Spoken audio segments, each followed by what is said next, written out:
Isang mapagpalang araw na naman po sa ating lahat. Ako po ang inyong lingkod, Misteryoso 007. Sa pagkakataon pong ito ay akin pong ituturo na naman ang isang pamarusa. Pamarusa doon sa mahuhuli mong gumagambala sa iyong ginagamot. Nang mga nakaraang araw ay akin pong ini-upload ang pamarusa, parundot at pwede tong panggilit, pamatay sa mga makukulang, mababarang o sino man yung mga mahuhuli mo na gumagambala doon sa taong iyong ginagamot. At nawa ay inyo na itong nalalaman at inyo na itong konsagra, inyo na itong na mantra para sa inyong sarili upang mas lalo itong maging mabagsik, mabalasik na orasyon kapag ito po ay inyo lang ginagamit. Ano po? So, bago ko po ituro ang isa sa mga pamarusa na aking pong ituturo ngayon, ay ang pamarusang ito ay iyong iihip doon sa iipit mo, pang-ipit mo. Ano? Halimbawa, ano? Ito yung pang-ipit mo, ano? Inilagay mo halimbawa doon sa kanyang paa, ano? Umipit mo sa paa niya, ganyan, yan, di ba? Ganyan. So, pag nakaipit na yan dyan, so uusalin mo ito ng 3 ulit sa iyong isipan. Saka mo iihip doon sa pang-ipit mo. Sabay ganun mo, 1, 2, 3, 1, 2, 3, di ba? So at siguradong masasaktan siya ng sobra sa iyong gagawing pamarusa sa taong iyong ginagamot na meron nakasapi. Ano? Na may mga nakasaping elemento man yan, demonyo man yan, makukulam man yan, at kung ano pa na pwede mong mahuli ito sa katawan ng tao. Okay? Kasi yung mga naitinuro ko ng mga nakaraan ay yung espada, ano? Espadang liwanag, ano? Mga panggilit. Dikit mo lang dito sa leeg, sa sigmura, at pwede mo siyang panggilit, gamitin panggilit pamatay, nakamamatay ng mga pamarusa. Pero ang aking ituturo ngayon ay ito yung gagamitin mo upang iihip mo doon sa iyong pang-ipit. No? Sabi galaw mo. Oh, ganoon ha? Ganoon lang. So ulitin ko muli.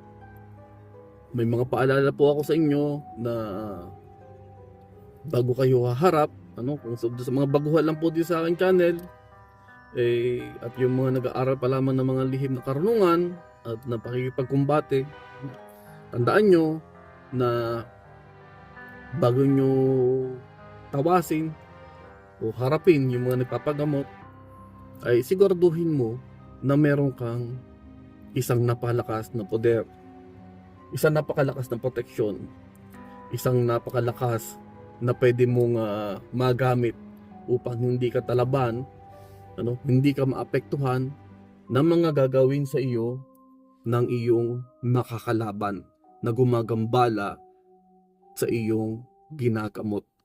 Ano? So, ganun lagi ang aking isinuturo sa inyo. Magpoder araw-araw, ano? At sikapin na mapalakas ang inyong depensa, pati na rin ang inyong pag-atake. So, dapat dyan ay laging balanse, ano? Dapat dyan ay laging balanse. So, yun lang naman, ano? At alam ko, lahat ng mga sumusubaybay sa akin, alam ko na nakapanggamot na kayo. Ano?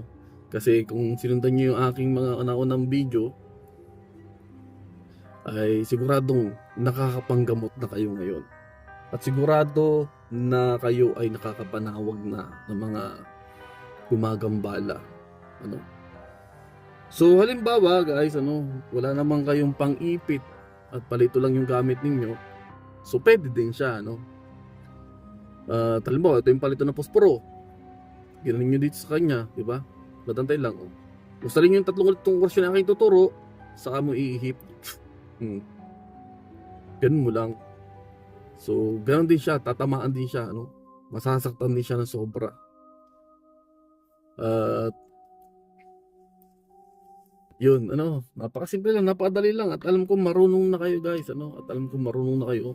At ako ay napapasalamat sa pagtitiwala nyo sa akin na ako ang magtuturo sa inyo. Kaya kayo nandito. At kaya kayo ay nagtitiwala, ano? Kasi sa aking mga tinuturo na talaga naman totoo, na nakakapagpagaling, ano?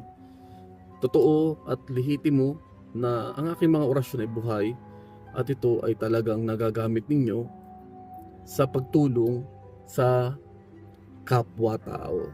Ano? So, ganun lang guys, ano? Ganun lang, napakasimple lang naman, ano? Basta sundin nyo lang yung aking mga pamilya na ito ay gagamitin lamang sa kabutihan. Ano? Wag aabusuhin ang mga orasyon. Ano? Wag aabusuhin ang mga orasyon. Gamitin sa tamang pagkakataon at sa tama. Okay guys? So maliwanag tayo doon na. Baka kasi ano. At saka pala, muli ay ipapasalamat din ako sa inyong lahat. Ano? Sa inyong pagtitiwala sa akin.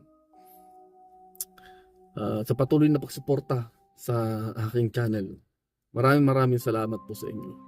So hindi ko na patatagalin guys, ano, haba, ang dami ko na naman sinabi. Medyo masakit kasi yung mata ko eh. Ang dami ko na naman sinabi guys, ano. So uusalimod ng 3 ulit itong orasyong ito. Uusalimod 3 ulit ang orasyong ito.